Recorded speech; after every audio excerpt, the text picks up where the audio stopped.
الاثنين رجل آتاه الله القرآن فهو يقول به آناء الليل وآناء النهار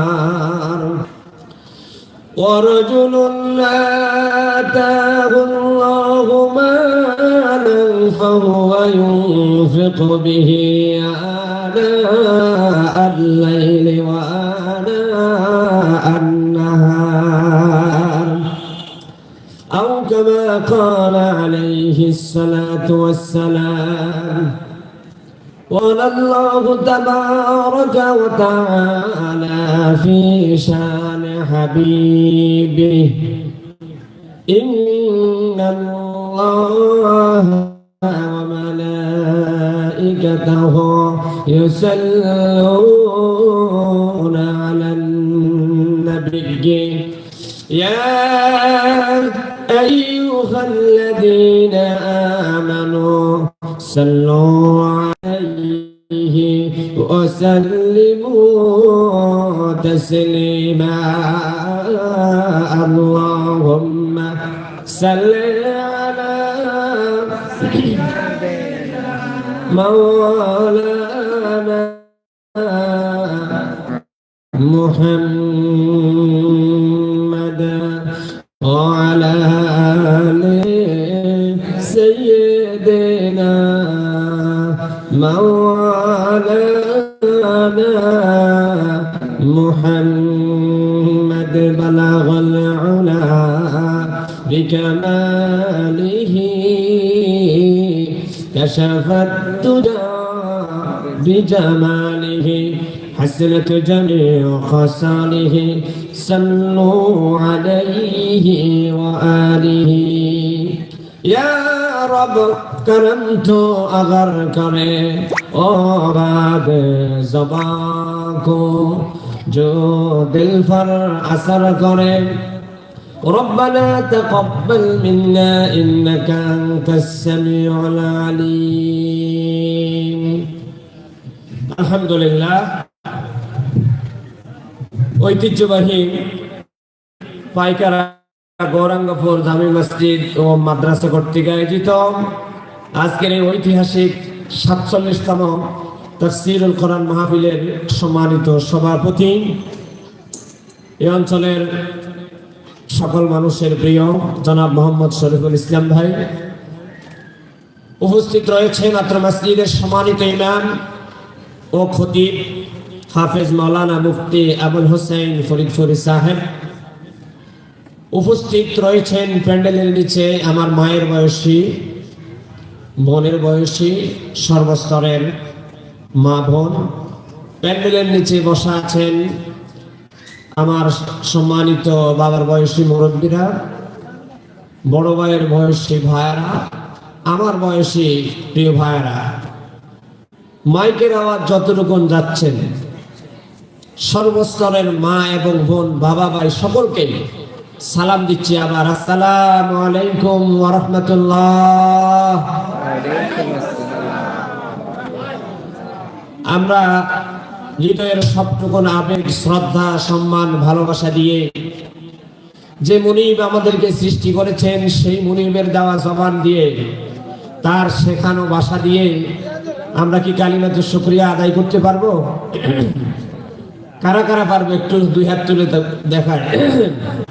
তাহলে আমার সাথে পড়ি, রব্বানা লাকাল হামদ হামদান কাসীরান তাইয়িবান মুবারাকান ফীহি ইয়া রাব্বি লাকাল হামদু কামা ইয়ানবাগি লিজালালি ওয়াজহিকা ওয়া আযীমি সুলতানিক। আমাদের এই প্রশংসার সওয়াব, দুরূদ শরীফের সওয়াব আল্লাহ পাক বিশ্ব নবীর পবিত্র রওজা মোবারকে পৌঁছে দাও। আমরা সবাই বলি আমিন। আজকের এই মাহফিলের আয়োজন যারা করেছেন, তাদের আত্মীয় স্বজন যারা কবরবাসী আছেন, আল্লাহুম্মা নাব্বির মারকাদাহুম, আয় আল্লাহ তাদের কবরটাকে নূর দিয়ে মুনাফফার করে দাও, বলে আমিন।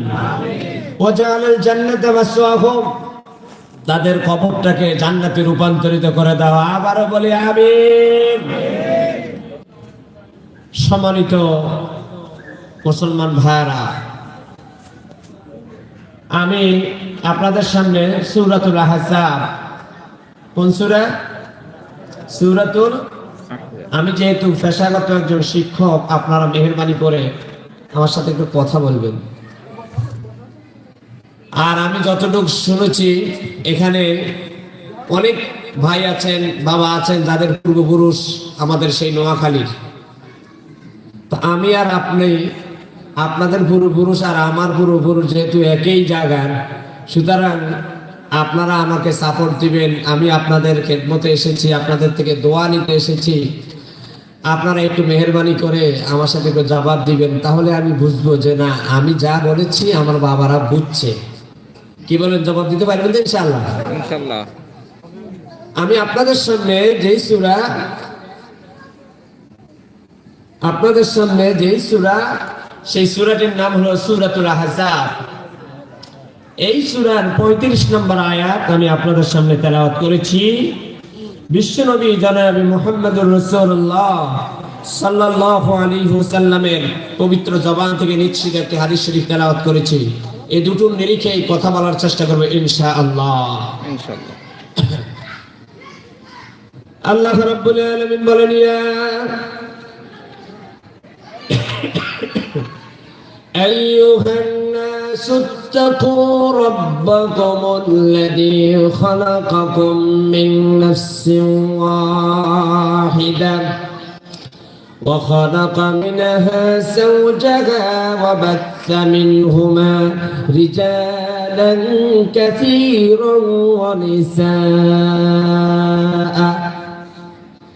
আল্লাহ রাব্বুল আলামিন বলেন, হে পৃথিবীর মানুষেরা, তোমরা তোমাদের রবকে ভয় করো, যে রব তোমাদেরকে একজন পুরুষ আর একজন নারী থেকে সৃষ্টি করেছেন। وبث منهما رجالا كثيرا ونساء।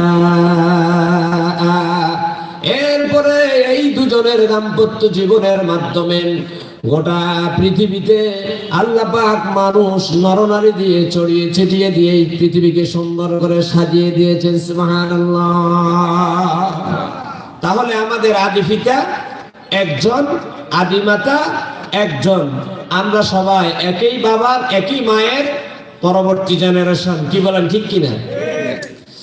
আল্লাহ রাব্বুল আলামিন আরেক জায়গায় বলেন, ইয়া আইয়ুহান নাসু ইন্না খালাকনাকুম মিন যাকারিন আও উনসা ওয়া জাআলনাকুম শুউবান ওয়া কাবাইলা লিতাআরাফু ইন্না আকরামাকুম ইনদাল্লাহি আতকাকুম। সুবহানাল্লাহ।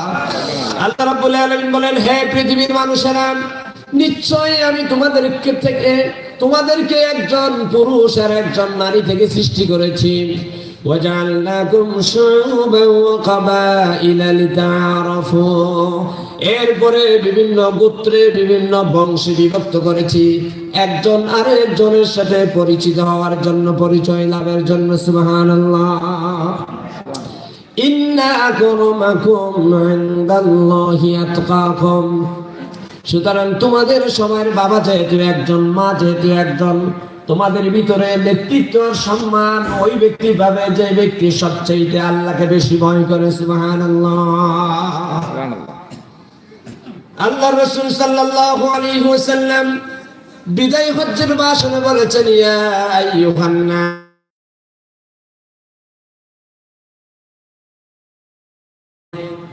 ও আমার সাহাবীরা, ও পৃথিবীর মানুষেরা, তোমাদের প্রভু একজন। ওয়া ইন্না আবাকুম ওয়াহিদ, তোমাদের আদি পিতা একজন। সুবহানাল্লাহ। আনা লা ফাদলা লিআজামিন আলা আরাবিয়্যিন ওয়ালা লিআরাবিয়্যিন আলা أعجمين ولا لأسود على أحمر ولا لأحمر على أسود আল্লাহ রাসূল সাল্লাল্লাহু আলাইহি ওয়াসাল্লাম বলেন, তোমাদের প্রভু যেহেতু একজন, তোমাদের আদি পিতাও একজন, তোমাদের আরবদের অনারবদের উপর কোনো প্রাধান্য নেই, অনারবদের উপর আরবদের কোনো প্রাধান্য নেই, কালো মানুষদের প্রাধান্য নেই, সুন্দর মানুষের উপর সুন্দর মানুষদের প্রাধান্য নেই, কালো মানুষদের উপর ধনী মানুষের প্রাধান্য নেই, গরিবের উপর গরিব মানুষের প্রাধান্য নেই, ধনী মানুষের উপর। এক কথায় তোমরা সবাই এক আল্লাহর বান্দা, এক আদমের সন্তান, এক আদিমাতা হাওয়া আলাইহিস সালাতু ওয়াস সালামের সন্তান। সুতরাং তোমাদের ভিতরে কোনো ভেদাভেদ নাই, ইল্লা বিত্তাকওয়া, একমাত্র কেবলমাত্র সম্মানিত হলো যে সবচেয়ে আল্লাহকে বেশি ভয় করে। সুবহানাল্লাহ। তাহলে আমি যে দুটো আয়াত এবং একটি হাদিস শরীফ বললাম, এই দুটোটা আয়াত এবং হাদিস শরীফ এখানে সার্বজনীন, মা বাবা নারী পুরুষ সবাইকে একত্র করে এই কোরআন এবং হাদিস শরীফের কথাটা বলেছি। কেন এগুলা বললাম? যেহেতু আজকে মাহফিলের অধিকাংশ শ্রোতা হলো আমার মায়েরা বোনেরা, নারীদেরকে ইসলাম অধিকাংশ ক্ষেত্রে সমান অধিকার দিয়েছেন। আমি আপনাদের সামনে যে আয়াতটা মূল আলোচনা করব, সূরাতুল আহজাবের 35 নম্বর আয়াতের আলোচনা আমি আপনাদের সামনে করব। আমার বাবারা ভাইরা, মক্কা বিজয়ের দিন নারীদের একদল এসে বিশ্বনবীর কাছে বলল, ইয়া রাসূলুল্লাহ, আমরা হজ করি, যাকাত দেই, যুদ্ধে অংশগ্রহণ করি, কিন্তু আল্লাহ পাক আমাদেরকে সরাসরি ডাইরেক্টলি আমাদের নামে কোনো আয়াত নাযিল করেন নাই, অথচ আমরা আপনি যেভাবে বলেন সেভাবে আমরা আমল করি, আমরা হজ করি, আমরা যাকাত দেই, আমরা নামাজ পড়ি, রোজা রাখি, আমরা জিহাদের ময়দানে শরীক হই, জিহাদের জন্য আমরা খরচ দেই, কিন্তু আল্লাহ পাক এই বৈষম্য আমাদের উপর করলেন, আমাদের নামে ইনডাইরেক্টলি আয়াত নাজিল করেছেন, ডাইরেক্টলি কোনো আয়াত আল্লাহ পাক নাজিল করেন নাই। আল্লাহ রাব্বুল আলামিন জিবরাইল বলেন, জিবরাইল যা আয়াত নিয়ে যা, আমার নবীর মহিলা সাহাবীদের সম্পর্কে আয়াত নিয়ে যা, তাদের কলিজাটা ঠান্ডা করে দে। আল্লাহ রাব্বুল আলামিন আয়াত নাযিল করে দিলেন, ইন্নাল মুসলিমিনা ওয়াল মুসলিমাতি ওয়াল মুমিনিনা ওয়াল মুমিনাতি ওয়াল কানিতিনা ওয়াল কানিতাত।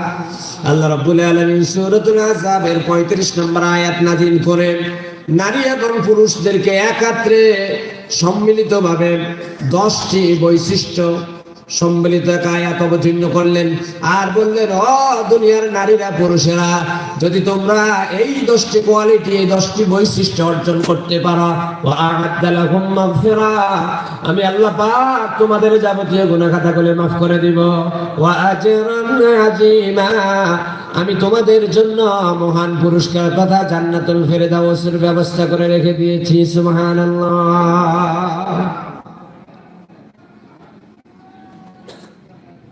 যেই 10টি বিষয়ের উপর আমি কথা বলবো, এই 10টি বিষয়ের সংক্ষেপে বাংলা অনুবাদটা করে দেন।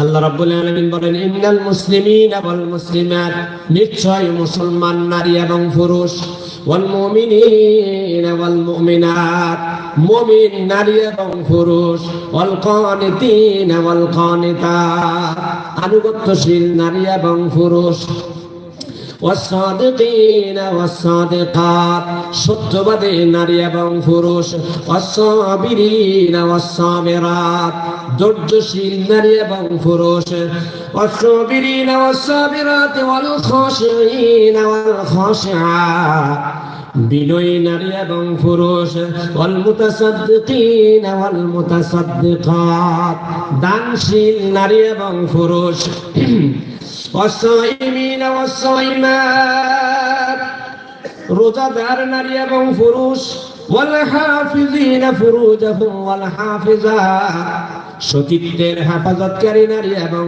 পুরুষ ওয়াযাকিরিনাল্লাহা কাসীরান ওয়াযাকিরাত শয়নে স্বপনে জাগরণে সর্বাবস্থায় আল্লাহর জিকিরকারী নারী এবং পুরুষ।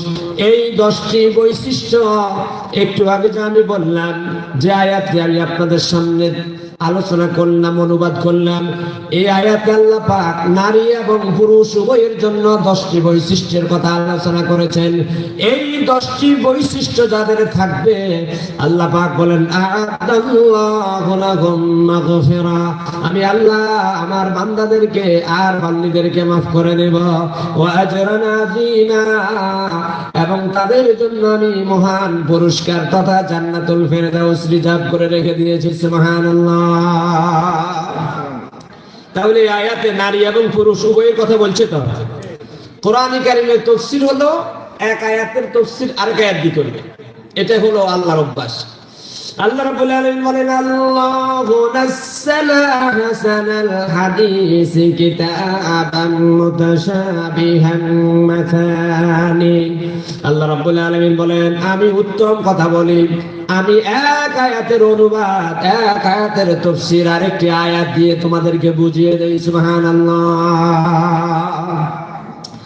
আমার বাবারা, ভাইয়েরা, মা বোনদেরকে এবং বাবা ভাইদেরকে একেবারে সমান মর্যাদা দিয়ে আল্লাহ পাক আরেকটি আয়াত নাযিল করলেন, মান আমিলা সালিহান মিন যাকারিন আও উনসা ওয়া হুয়া মুমিন ফালানুহইয়ান্নাহু হায়াতান তাইয়্যিবা ওয়া লানাজসিয়ান্নাহুম আজরাহুম বিআহসানি মা কানু ইয়ামালুন।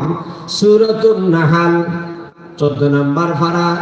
আল্লাহ রাব্বুল আলামিন সূরাতুন নাহলের 72 নম্বর আয়াতে বলেন, মান আমিলা সালিহান মিন যাকারিন আও উনসা, যেই সকল নারী এবং পুরুষ নেক কাজ করবে, ওহুয়া মুমিন, আমি আল্লাহ সার্টিফাই করতেছি এই মানুষগুলো হলো মুমিন। এই নারী এবং পুরুষ নেক কাজ করার কারণে ফালানুহিয়ান্নাহু হায়াতান তাইয়্যিবা, দুনিয়ায় আমি আল্লাহ তাদেরকে পবিত্র এবং সম্মানিত জীবন দান করব। ওয়ালা নাজসিয়ান্নাহুম আজরাহুম বিআহসানি মা কানু ইয়ামালুন, পরকালে তাদেরকে আমি আল্লাহ রাব্বুল আলামিন উত্তম প্রতিদান দিব, অর্থাৎ জান্নাতুল ফেরদাউসের মালিক বানায় দিব। সুবহানাল্লাহ। তাহলে আয়াতেও নারী পুরুষ উভয়ের কথা বলেছেন। নারীদেরকে যতটুকু অধিকার দিয়েছেন ইবাদতের সওয়াবের ক্ষেত্রে, পুরুষদেরকেও আল্লাহ সমান অধিকার দিয়েছেন। যেমন আপনি যদি নামাজ পড়েন জামাতের সহিত, আপনি যদি কাবা শরীফের ভিতরে এক ওয়াক্ত নামাজ পড়েন, অন্য মসজিদে পড়লে 1,00,000 রাকাত সমান সওয়াব পাবেন। আবার বলছি, এই মসজিদে যদি আপনি জামাতের সহিত নামাজ পড়েন, আপনি পড়লে 500 রাকাত নামাজ একাকি পড়লে যে সওয়াব পাইতেন, জুমা মসজিদে জামাতের সহিত নামাজ পড়লে আল্লাহ পাক আপনাকে পুরস্কার দিবেন, 500 রাকাত নামাজ পড়ার সমান সওয়াব দিবেন। সুবহানাল্লাহ। একাকি যদি পড়েন আপনি 1 রাকাতে 1টা সওয়াব পাবেন। পাঞ্জাগানা মসজিদে যদি পড়েন আপনি 25 থেকে 27 পাবেন। জুমা মসজিদে যদি পড়েন তাহলে আপনি 500 রাকাত নামাজ পড়ার সমান সওয়াব পাবেন। মসজিদে নববীতে যদি পড়েন, বিশ্বনবী যেখানে শায়িত আছেন সেখানে আপনি 50,000 রাকাত নামাজ অন্য মসজিদে পড়লে যে সওয়াব পাইতেন, শুধুমাত্র মসজিদে নববীতে পড়ার কারণে 1 ওয়াক্ত পড়লে 50,000 ওয়াক্ত নামাজ পড়ার সমান সওয়াব আল্লাহ পাক আপনার আমলনামায় দিয়ে দিবেন। কাবা শরীফে কেউ যদি 1 ওয়াক্ত নামাজ পড়েন, অন্য মসজিদে 1,00,000 রাকাত নামাজ পড়লে যে সওয়াব আপনি পাইতেন, কাবা শরীফের ভিতরে 1 ওয়াক্ত নামাজ পড়ার কারণে আপনি 1,00,000 রাকাত নামাজ পড়ার সমান সওয়াব পাবেন। কিন্তু বন্ধুরা আমার, ভাইরা আমার, বাবারা আমার, আল্লাহ রসুল আল্লাহ পাক আইডেন্টিফাই করে দেন নাই যে পুরুষরা পাবে নারীরা পাবে না, এমন কথা আল্লাহ রসুল বলেন নাই। বলছে নাকি? তার মানে হলো কোন মা কোন বোন যদি কাবা শরীফে এক ওয়াক্ত নামাজ পড়ে, কোন বাবা ভাই যদি এক ওয়াক্ত নামাজ পড়ে, বাবা পড়লে 1,00,000 রাকাত সমান সওয়াব পাবে, মাও যদি পড়ে 1,00,000 রাকাত সমান সওয়াব পেয়ে যাবে। সুবহানাল্লাহ। তাহলে এই ইবাদতের সওয়াবের ক্ষেত্রে আল্লাহ পাক নারী এবং পুরুষ উভয়কে সমান মর্যাদা দিয়ে দিয়েছেন। সুবহানাল্লাহ, ঠিক কি না? এরপর আপনি যদি পবিত্র মাহে রমজান মাসের রোজা রাখেন, আপনি রোজা রাখার কারণে যে সওয়াবটা পাবেন, আমার মা আমার বোন অনুরূপ ভাবে সমান সওয়াবটা পেয়ে যাবে। সুবহানাল্লাহ। এজন্য আমার আল্লাহ রাব্বুল আলামিন ওই যে মক্কা দিন যখন নারীরা এসে বিশ্বনবীকে বলল, ইয়া রাসূলুল্লাহ, আমরাও নামাজ পড়ি, রোজা রাখি, হজ করি, যাকাত দেই, কিন্তু আল্লাহ পাক আমাদের জন্য স্পেশালি কোনো আয়াত নাজিল করেন নাই। আমার আল্লাহ তাৎক্ষণিকভাবে জিবরাইলকে পাঠিয়ে দিলেন, জিবরাইল যা আমার নবীর মহিলা সাহাবীদের কলিজাটা ঠান্ডা করে দে, আয়াত নিয়ে যা। এই আয়াতের ভিতরে সমানভাবে পুরুষদেরকে যা বলেছেন, মা বোনদেরকেও সমানভাবে একই অর্ডার দিয়েছেন। সুবহানাল্লাহ। এই হলো আমি আপনাদের সামনে যে আয়াত পড়ছি তার বাংলা অনুবাদ। এবার আসুন আমি আপনাদের সামনে একটা হাদিস শরীফ পড়েছি তার অনুবাদ করি, তারপরে তাফসীরের দিকে যাব। قال رسول الله صلى الله عليه وسلم لا حسد إلا على الاثنين। ও আমার সাহাবীরা রে, কান খুলে শুনো, বিশ্বনবী বলতেছে তার সাহাবীদেরকে, কিয়ামত পর্যন্ত বিশ্বনবীর এই অর্ডার আমাদের জন্য এবং কিয়ামত পর্যন্ত যারা হবে সবার জন্য একই অর্ডার প্রযোজ্য কিনা। আমার রাসূল বললেন, কোন হিংসা, কোন প্রতিযোগিতা জায়েজ নাই, ইল্লা আলাল ইসনাইন, দুটো ক্ষেত্রে প্রতিযোগিতা জায়েজ, দুটো ক্ষেত্রে ঈর্ষা জায়েজ। একটা হলো রাজুলুন আতাহুল কুরআন, আল্লাহর কোন বান্দা কোরআন কারীমের জ্ঞান অর্জন করেছে, সকালেও কোরআন শরীফের উপর আমল করে, বিকালেও কোরআন শরীফের উপর আমল করে, সন্ধ্যায় করে, দুপুরেও করে, রাত্রেও করে, দিনেও করে, বাজারেও করে, গ্রামেও করে, মসজিদেও করে, বাহিরেও করে। আপনি ওই ব্যক্তির সাথে হিংসা করতে পারেন, অমুকের ছেলে হাফেজ হয়েছে, সকালেও কোরআন তেলাওয়াত করে, বিকালেও করে, সকালেও কোরআন শরীফের উপর আমল করে, বিকালেও করে, আমারও তো 2টা ছেলে আছে, কেন আমি তার সাথে এই বেলায় প্রতিযোগিতা করব না? আপনার ভাই যদি তারাবির ভিতরে খতমে তারাবি পড়তে পারে, কোরআন শরীফের তাফসীর মাহফিলে যদি যেতে পারে, আমার এত আমার মাওলা দুটো চক্ষু দিয়েছে, দুটো হাত দিয়েছে, ও যদি পারে আমি কেন পারবো না? আমিও তার সাথে প্রতিযোগিতা করি। আমার আল্লাহ রাব্বুল আলামিন বলেন, সাবিকু ইলা মাগফিরাতিন মির রাব্বিকুম, তোমরা আল্লাহর ক্ষমা এবং জান্নাতের বেলায় প্রতিযোগিতা করো। সুবহানাল্লাহ। ভাইরা আমার, বাবারা আমার, দুনিয়ার সুখ শান্তি, দুনিয়ার টাকা, নিঃশ্বাস যতক্ষণ আছে ততক্ষণ টাকার বাহাদুরি আছে, নিঃশ্বাস যখন শেষ হয়ে যাবে তখন এই টাকার বাহাদুরি, গাড়ি বাড়ির বাহাদুরি আর কাজে আসবে না, তখন আপনার আমলের বাহাদুরি চলবে, ঠিক কিনা?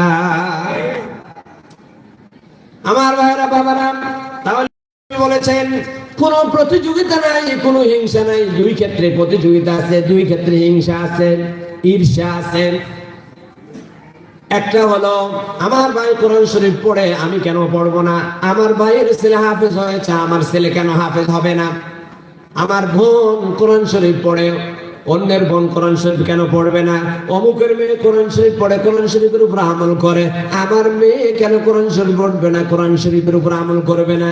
এই কোরআন শরীফ পড়ার ক্ষেত্রে, আমল করার ক্ষেত্রে প্রতিযোগিতা জায়েজ নয়, শুধু ফরজ। সুবহানাল্লাহ। এরপরে বিশ্বনবী বললেন, রাজুলুন আতাহুল্লাহু মালান ফাহুয়া ইউনফিকু বিহি আনা আল-লাইলি ওয়া আনা আন-নাহার। বিশ্বনবী বলেন, আরেকটি বিষয়ে প্রতিযোগিতা জায়েজ, সেই বিষয়টি হলো আল্লাহর এক বান্দা টাকা পয়সার মালিক হয়েছে, সে সকাল বেলাও আল্লাহর রাস্তা দেয়, দুপুরেও আল্লাহর রাস্তা দেয়, বিকেলেও আল্লাহর রাস্তা দেয়, তারপরে সন্ধ্যাবেলায় আল্লাহর রাস্তা দেয়, প্রকাশ্য দেয়, অপ্রকাশ্য দেয়। আমি এত টাকার মালিক, আমি কেন দেব না? এই আল্লাহর রাস্তায় মাল খরচ করার ব্যাপারে, ইসলামের জন্য মাল খরচ করার ব্যাপারে প্রতিযোগিতার জায়েজ নয়, শুধু ফরজ। সুবহানাল্লাহ। এই হলো আমি আপনাদের সামনে যে আয়াত এবং যে হাদিস শরীফ পড়েছি তার বাংলা অনুবাদ। আসুন এবার আমরা তাফসীরের দিকে যাই। আমরা কি শুনতে আসছি? কোরআন শরীফের তাফসীর। তাহলে কিচ্ছা শুনবেন না কোরআন শরীফের আয়াতের তাফসীর শুনবেন? কোরআন শরীফের আয়াতের তাফসীর শুনবো। আসুন আমার ভাইরা, এই কোরআন শরীফ এত দামি, এত ফজিলতপূর্ণ। আমার আল্লাহ রাব্বুল আলামিন বলেন, ওয়ামান আ'রাদা আন যিকরি ফাইন্না লাহু মাঈশাতান দানকা ওয়া নাহশুরুহু ইয়াওমাল কিয়ামাতি আ'মা। আল্লাহ রাব্বুল আলামিন বলেন সূরাতুত তাহার 24, 25, 26 নম্বর আয়াত, তিনটি ভয়ঙ্কর আয়াত আল্লাহ পাক নাজিল করলেন। আল্লাহ পাক বলেন, যারা আমার কোরআন শরীফ থেকে, ওয়ামান আ'রাদা আন যিকরি, যারা আমার জিকির থেকে দূরে সরে যায়। জিকিরের এক অর্থ হলো কোরআন শরীফ। জিকিরের এক অর্থ কি বলেন? কোরআন শরীফ। জিকিরের আরেক অর্থ হলো নামাজ। জিকিরের আরেক অর্থ হলো বিশ্বনবী জনাবে মুহাম্মদুর রাসূলুল্লাহর আদর্শ। এই তিনটা কথা খেয়াল। আমার আল্লাহ বললেন, ওয়ামান আ'রাদা আন যিকরি, আমার যেই বান্দা আমার জিকির থেকে দূরে সরে যায়, ফাইন্না লাহু মাঈশাতান দানকা, আমি আল্লাহ তার জীবন জীবিকা, আরাম, আয়েশ, শান্তি সব কিছু সংকুচিত করে দেই। ওয়া নাহশুরুহু ইয়াওমাল কিয়ামাতি আ'মা, কিয়ামতের দিন এই মানুষগুলো অন্ধ হয়ে উঠবে। নাউজুবিল্লাহ। কারা অন্ধ হয়ে উঠবে? যারা কোরআন শরীফকে বাদ দিয়ে নিজের মন মতো চলে। قال كذلك أتتك آياتنا فنسيتها وكذلك اليوم تنسى। এই মানুষগুলো আল্লাহকে বলবে, আল্লাহ দুনিয়াতে তো আমি চক্ষুষ্মান ছিলাম, আমার তো চক্ষু ছিল, এই চক্ষু দিয়ে রাস্তাঘাট দেখেছি, বই পড়েছি, উপন্যাস পড়েছি। রব্বুল আলামিন আজকে কেন আমাকে অন্ধ বানাইয়া উঠাইলা? আমার মাওলা বলবে, রে বান্দা, আলাম নাজাল লাহু আইনাইন, রে বান্দা আমি তোকে দুটো চক্ষু দিয়েছিলাম, পক্ষ থেকে স্পেশালি তোকে নিয়ামত দিয়েছিলাম, কিন্তু তুই কোনদিন তোর এই দুটো চোখ মেলে কোরআন শরীফ পড়স নাই। এরে বান্দা, রাস্তা দিয়ে হেঁটে গিয়েছিলি, মসজিদে মাগরিবের জামাত হয়, এশারের জামাত হয়, তুই চোখ দিয়ে মসজিদের রাস্তা তুই দেখস নাই। এরে বান্দা, ওলামায়ে কেরাম তোকে ডাকতো, তুই কোনদিন ওলামায়ে কেরামের কথা শুনছ নাই। তুই যেরকম চক্ষু থাকা সত্ত্বেও অন্ধের ভান ধরে আমার কোরআনে কারীমকে প্রত্যাখ্যান করেছিলি। এরে বান্দা, আজকে আমি আল্লাহ তোকেও অন্ধ বানাইয়া হাসরের ময়দানে উঠাইলাম। দুনিয়াতে তুই যেমন আমাকে, আজকেও আমি আল্লাহ তোকে বলে গেলাম।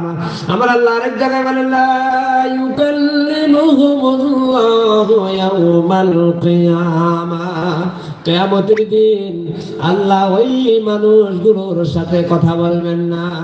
ওয়ালা ইউযাক্কিহিম, ওই মানুষগুলোকে আল্লাহ হাউজে কাউসারের পানি দিয়ে পবিত্র করবেন না। ওয়ালা ইয়ানজুরু ইলাইহিম, ওই মানুষগুলোর দিকে আল্লাহ রহমতের নজরে তাকাবেন না। বাবারা আমার, ভাইয়েরা আমার, বলেন তো,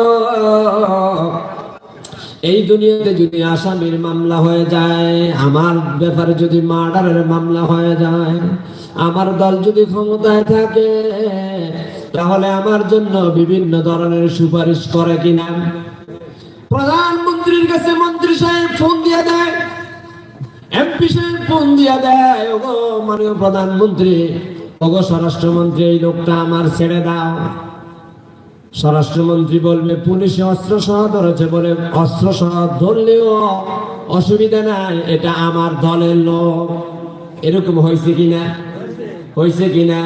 বিগত 17টি বছর এই যে বাংলাদেশের আনাচে কানাচে হয়েছে, আপনাদের এই রাজবাড়িতে হয় নাই? হয়েছে? আমার ভাইরা বাবারা, আল্লাহ রাব্বুল আলামিন কিয়ামতের দিন যখন আমি আর আপনি কোরআন শরীফ অবমাননার কারণে, কোরআন শরীফ না পড়ার কারণে আসামি হয়ে যাব, দুনিয়ার কোনো উকিল আমার পক্ষে সুপারিশ করার সুযোগ থাকবে না। থাকবে নাকি? فَإِذَا نُفِخَ فِي الصُّورِ فَلَا أَنْسَابَ بَيْنَهُمْ يَوْمَئِذٍ وَلَا يَتَسَاءَلُونَ। যখন ইসরাফিল সিংহায় ফুৎকার দিবে, তখন সকল মানুষের সাথে আত্মীয়তার বন্ধন ছিন্ন হয়ে যাবে। ইয়াউমা ইয়াফিরুল মার'উ মিন আখিহি ওয়া উম্মিহি ওয়া আবিহি ওয়া সাহিবিহি ওয়া বানিহি। সেই দিন মা তার ছেলের কাছ থেকে পালায়া যাইবে, ছেলে তার মায়ের কাছ থেকে পালায়া যাবে, সন্তান বাবাকে বলে যাবে, বাবা সন্তানকে বলে যাবে। কেউ কারো কাছে আসবে না, কেউ কাউকে পরিচয় দিবে না। লিকুল্লি ইমরিন মিনহুম ইয়াউমাইযিন শাআনুন ইউগনি। প্রত্যেক মানুষ নিজেকে নিয়ে নিজেরা ব্যতিব্যস্ত থাকবে।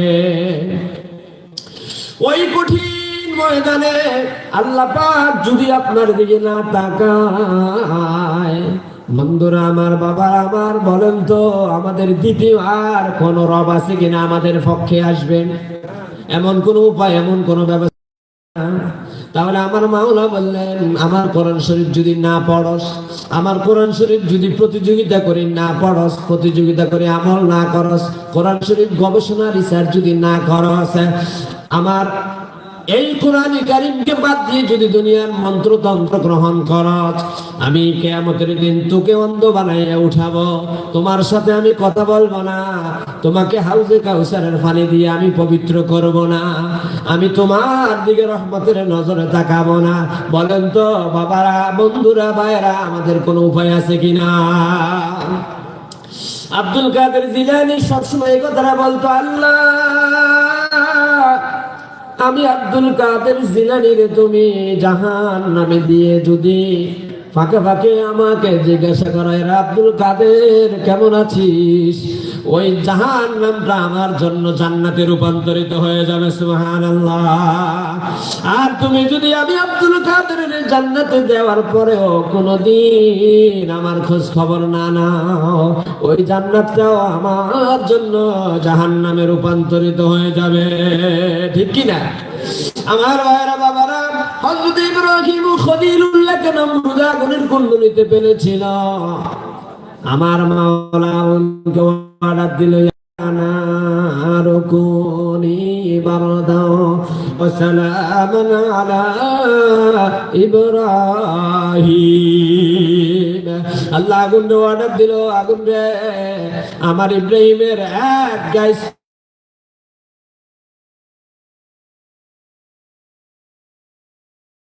আগুনের কুণ্ডলিতে বানাইলেন।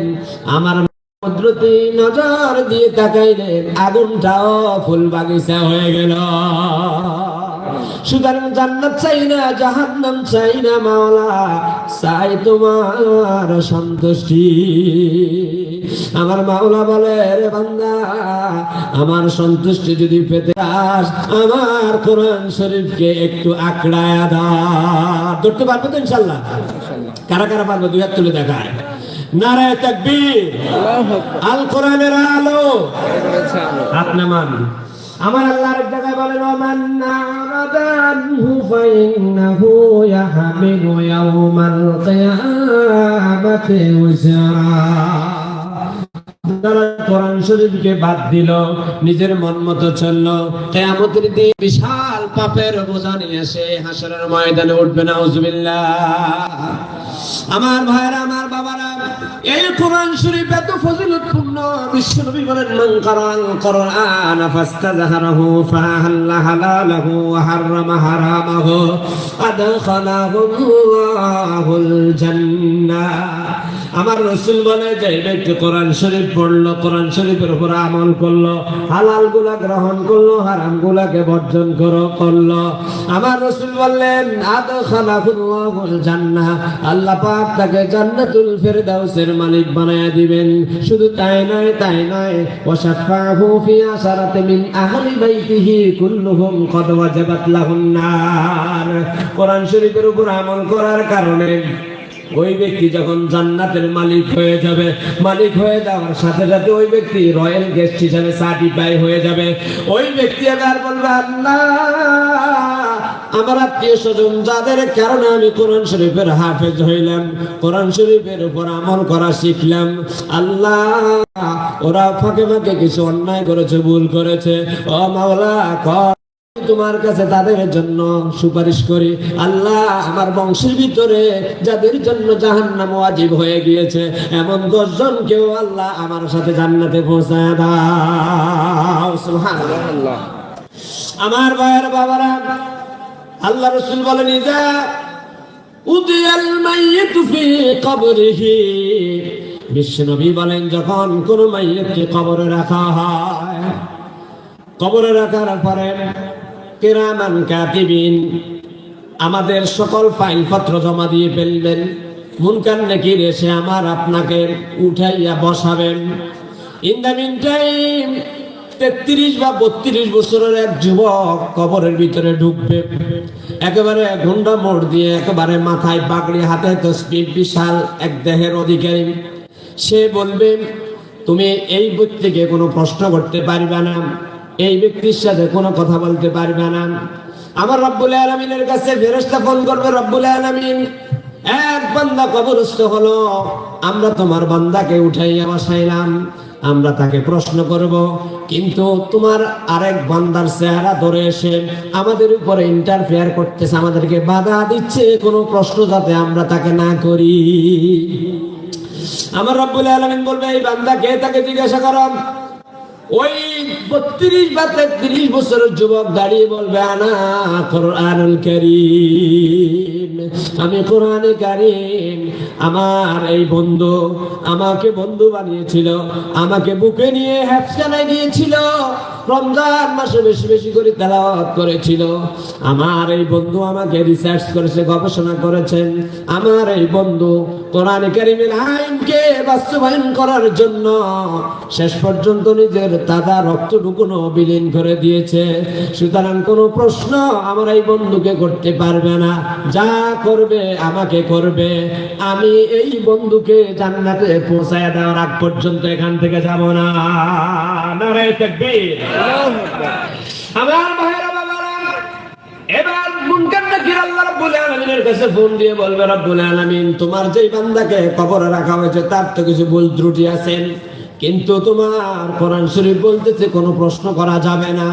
রব্বুল আলামিন বলবে, কোরআন শরীফ যেহেতু বলেছে, আমার কোরআনের কথায় আমার কথা, আমার কোরআন শরীফ যা বলে তার বাইরে কোনো কাজ করার অধিকার তোমার নেই। আমার বাবারা, মায়েরা, প্যান্ডেল অবস্থানরত মায়েরা, বোনেরা, এবার কোরআন শরীফ ওই মাইয়েতের পক্ষ হইয়া এই বান্দাকে জান্নাতের কানেকশন লাগাইয়া দিবে নিজে সচক্ষে দেখে। এরপরে ওই ব্যক্তি, অর্থাৎ কোরআন শরীফের উপর আমল করার কারণে কোরআন শরীফ ব্যক্তির চেহারা ধরে কবরের ভিতরে প্রবেশ করলো, ওই ব্যক্তিকে জান্নাতুল ফেরদাউসে পৌঁছানোর আগ পর্যন্ত ব্যক্তির কাছ থেকে ওই কোরআন শরীফ যাবে না। আমার ভাইরা বাবারা, আপনার ছেলে যদি অক্সফোর্ড ইউনিভার্সিটিতে পড়েন, ঢাকা ইউনিভার্সিটিতে পড়ে, সমাবর্তন অনুষ্ঠানে যদি রাষ্ট্রপতি আপনার ছেলেকে আপনার সামনে পদক দেয়, কেমন লাগবে? খুব মজা লাগবে না?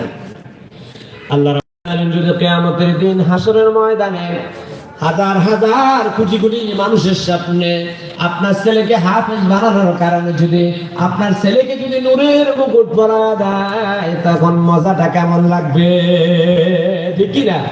তাহলে কোটি কোটি মানুষের সামনে আপনার ছেলেটাকে যদি নূরের মুকুট পরাতে চান তাহলে আপনি কোরআন শরীফের উপর আমল করুন, আপনার সন্তানটাকেও কোরআন শরীফের উপর আমল করাতে শিখান। রাজি আছি তো ইনশাআল্লাহ?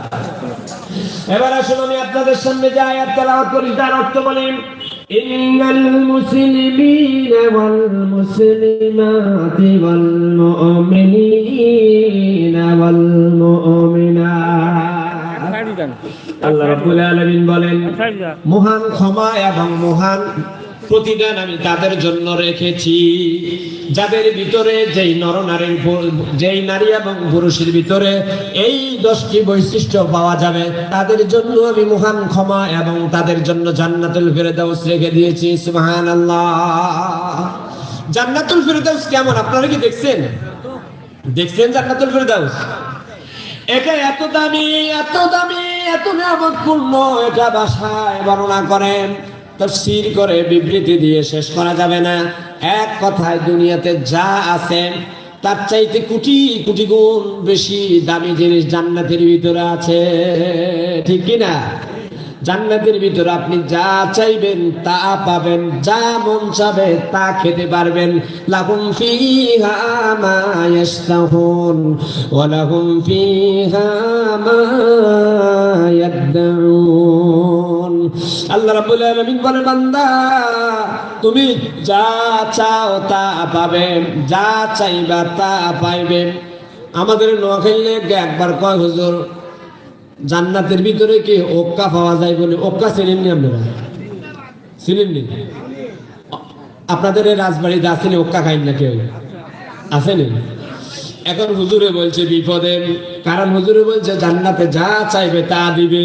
এই ব্যক্তি বলল হুজুর গো জান্নাতের ভিতরে আমাকে ওক্কা দিব কিনা, মানে এক ধরনের ওই আর কি বিড়ি সিগারেট আমাদের জাতীয় নেশা জাতীয় একটা। এখন হুজুরে চিন্তা করলো আমি তো বলছি জান্নাতে যা চাইবে তা দিবে, এখন এই লোকটার তো শখ হলো বিড়ি খাওয়ানোর, এই লোকটাকে কেমনে দিবে? হুজুর প্র্যাকটিক্যালি জবাব দিলেন ও বন্ধু ও বাবা ও ভাই, জান্নাতে এমন নাজ নেয়ামত দিবে ওগুলো যখন তুমি ভোগ করতে শুরু করবে দুনিয়ার এই পচা জিনিসটার কথা তোমার আর মনে আসবে না। সুবহানাল্লাহ। আল্লাহ রাব্বুল আলামিন বলেন মাসালুল জান্নাতিল্লাতী উইদাল মুত্তাকুনা ফিহা আনহারুম মিন মাইন গায়রি আসিন ওয়া আনহারুম মিন লাবানিন লাম ইয়াতাগায়্যার তা'আমুহু ওয়া আনহারুম মিন আসালিন মুসাফফা وَنَهَارٌ مِّنْ خَمْرٍ لَذَّةٍ لِّلشَّارِبِينَ। আমার আল্লাহ বলেন রে বান্দা জান্নাতের ভিতরে আমি তোমার জন্য স্বচ্ছ পানির ব্যবস্থা করে রেখেছি, স্বচ্ছ পানির ঝর্ণা থাকবে। ওরে বান্দা আমি তোমার জন্য দুধের ঝর্ণার ব্যবস্থা রেখেছি, আমি তোমার জন্য মধুর ঝর্ণার ব্যবস্থা রেখেছি। এরে বান্দা শুধু তাই নয়, সব প্রকার ফলের রসকে একত্রিত করে আলাদা একটা জুসের ঝর্ণার ব্যবস্থা করে রেখেছে। এরে বান্দা তুই ওখান থেকে যখন একবার পান করবি 40 বছর পর্যন্ত তোর আর কোনো পিপাসা লাগবে না। সুবহানাল্লাহ। আমার ভাইরা বাবারা আল্লাহ রাসূল বলেছেন দুনিয়া কুল্লুহা মাতাউন ওয়া খায়রুল মাতাই আল মারআতু সালিহা। দুনিয়ার ভিতরে সবচেয়ে মজার জিনিস হচ্ছে স্ত্রী। জান্নাতের ভিতরে আপনাকে একটা স্ত্রী দিবে না, আপনার চাহিদা মতো 70 থেকে 72টা স্ত্রী দিয়ে দিবে। সুবহানাল্লাহ। তাহলে দুনিয়াতে আপনার ছেলে মেয়ে, আপনার গাড়ি বাড়ি, আপনার বউ, আপনার স্ত্রী এগুলা প্রিয় জিনিস। জান্নাতের ভিতরে আপনি এই সব কিছু রিজার্ভ পেয়ে যাবেন। আসলে কোরআন শরীফে লাহুম ফিহা আসওয়াজুম মুতাহহারাতুন আছে না আলিফ লামের ভিতরে, ولهم فيها خالدون وبشر الذين آمنوا وعملوا الصالحات أن لهم جنات تجري من تحتها الأنهار كلما رزقوا منها من ثمرة رزقا قالوا هذا الذي رزقنا من قبل أوتوا به متشابها ولهم فيها أزواج مطهرة وهم فيها খালিদুন। আমার আল্লাহ বলে, বন্ধু আমার পক্ষ থেকে আমার বান্দাদেরকে যারা নেক কাজ করবে, কোরআন শরীফের উপর আমল করবে, তাদেরকে সুসংবাদ দিয়ে দেন। তাদের জন্য জান্নাতের ভিতর আমি নাজ নেয়ামত রেখে দিয়েছি। যেই নাজ নেয়ামত তারা দুনিয়াতে খেয়েছে, অনুরূপ ভাবে হাজার হাজার গুণ টেস্ট দিয়ে আমি তাদের জন্য নেয়ামত রেডি করে রেখেছি। সুবহানাল্লাহ। তাদের জন্য রেখেছি পবিত্র স্ত্রী। আমার বাবারা মায়েরা আদারওয়াইজ নেবেন না। দুনিয়াতে আমাদের মা বোনদের একটু সমস্যা হয়, প্রতি মাসে 3 দিন 5 দিন 7 দিন 10 দিন। আমার আল্লাহ বলে, জান্নাতের ভিতরে যে রমণী তোমাদের জন্য রেখেছি, কোনোদিন তাদের এই সমস্যা হবে না। আমার মায়েরা বাবারা, দুনিয়াতে আমার আপনার বগল তল থেকে গন্ধ আসে, আমার আপনার মুখ থেকে দাঁত ব্রাশ না করলে দুর্গন্ধ আসে। জান্নাতের ভিতরে এই ধরনের কোনো পচা দুর্গন্ধ আসবে না। সুবহানাল্লাহ। জান্নাতের ভিতরে যে স্ত্রী, যে রমণীগুলা, যে হুরগুলা আপনাদেরকে দিবে, এদের সৌন্দর্য, এরা যদি একবার হাসি দিত, গোটা দুনিয়াটা ঝকঝক করে জ্বলে উঠত। সুবহানাল্লাহ। সেখানে তারা আপনাদের জন্য বিভিন্ন ধরনের নাচ ড্যান্সের ব্যবস্থা করবে। কারা? এই জান্নাতের হুরেরা। কিন্তু এটা থেকে তারা বঞ্চিত হবে যারা দুনিয়ায় আজে বাজে বেগানা নারীদের ড্যান্স থেকে চক্ষু নষ্ট করে ফেলেছে। আপনার স্ত্রীরাই আপনার সামনে নাচ গান করবে, অন্য কেউ করবে না। যাক ভাইরা বাবারা, আমার আল্লাহ রাব্বুল আলামিন বললেন, ও দুনিয়ার নারী এবং পুরুষরা শুনো, সূরাতুল আহজাবের এই 35 নম্বর আয়াতে বর্ণিত 10টি কোয়ালিটি, 10টি গুণ, 10টি বৈশিষ্ট্য নিয়ে যদি আমার কাছে আসতে পারো, আমি আল্লাহ পাক তোমাদেরকে জান্নাতুল ফিরদাউসের মালিক বানায়া দিব। 1 নাম্বার হলো তোমরা মুসলমান হয়ে আসতে হবে। কি হয়ে আসতে হবে? আমার আল্লাহ রাব্বুল আলামিন বলেন, ইয়া আইয়ুহাল্লাযীনা আমানু ইত্তাকুল্লাহা হাক্কা তুকাতিহি ওয়া লা তামুতুন্না ইল্লা ওয়া আনতুম মুসলিমুন। আল্লাহ রাব্বুল আলামিন বলেন, হে পৃথিবীর মানুষেরা, আল্লাহকে যথাযথভাবে ভয় করো, আর তোমরা মুসলমান না হয়ে ইন্তেকাল করিও না। কি না হয়ে ইন্তেকাল করিও না? মুসলমান। আমরা সবাই মুসলমান তো? মনে করো অনেকে ঘুম যায়। এই আপনারা দেখেন তো কে কার পাশে ঘুম যায়, একটু জিকির করে লা ইলাহা ইল্লাল্লাহ, লা ইলাহা ইল্লাল্লাহ, লা ইলাহা ইল্লাল্লাহ, লা ইলাহা ইল্লাল্লাহ, লা ইলাহা ইল্লাল্লাহ, লা ইলাহা ইল্লাল্লাহ মুহাম্মাদুর রাসূলুল্লাহ। তাহলে আল্লাহ বলেছেন, তোমরা আমার কাছে মুসলমান না হয়ে আসিও না। আমার আল্লাহ এক জায়গায় বলেন, লাহুম ফিহা মা ইয়াশতাহুন লাহুম ফিহা মা ইয়াদউন।